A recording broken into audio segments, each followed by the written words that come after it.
Le yoga de Madras vient, comme son nom l'indique, du sud de l'Inde. Il s'est beaucoup enseigné en France à partir des années 60 par l'intermédiaire de mon propre professeur, Yvonne Mirand. Il a des spécificités un petit peu particulières, c'est-à-dire qu'on va commencer le cours debout, toujours debout si c'est possible. Ensuite, il y a un sens du souffle qui se place d'abord dans le haut de la cage thoracique pour venir tranquillement jusqu'à l'abdomen et au bassin. Et l'expiration se fera dans le sens inverse, en remontant vers la tête. Et puis, troisième chose, essentielle aussi, c'est qu'il y a toujours une posture centrale ou une intention, ce qu'on va appeler un bhavana, qui va construire la pratique.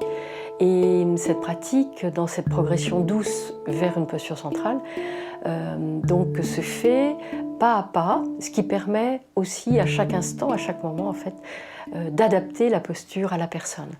Donc rien n'est rigide, fixé par avance. Et les adaptations, d'ailleurs aussi bien en adoucissement qu'en intensification, se font au fur et à mesure de la progression vers la posture centrale. Et puis ensuite, il y a une ou deux postures qu'on appelle des postures de compensation, qui font qu'on revient tranquillement au sol pour travailler en assise.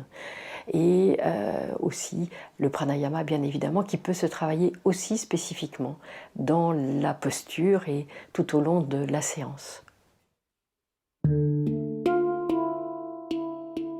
Le bhavana, c'est une intention. Alors c'est une intention qui soutient toute la pratique et que l'on ne va pas dire nommément aux élèves.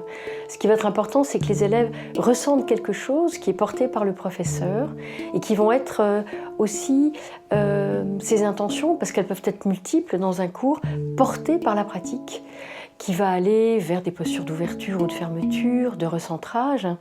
Mais par exemple, dans des temps un peu mouvementés, l'intention peut être aussi de donner un équilibre, un centre aux personnes, donc aussi de retrouver une confiance, par exemple, au travers des postures, de la respiration et de ce qui met intérieurement le professeur.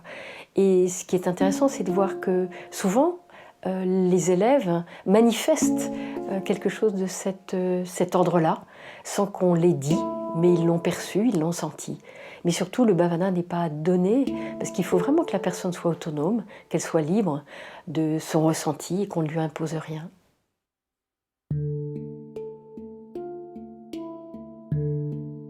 Un ouvrage à conseiller qui est une revue française de yoga, qui est la revue sur le cours du yoga, la numéro 40 si je suis très précise, explique vraiment la pratique, les spécificités et tout ce qui est inhérent à cette pensée de Madras.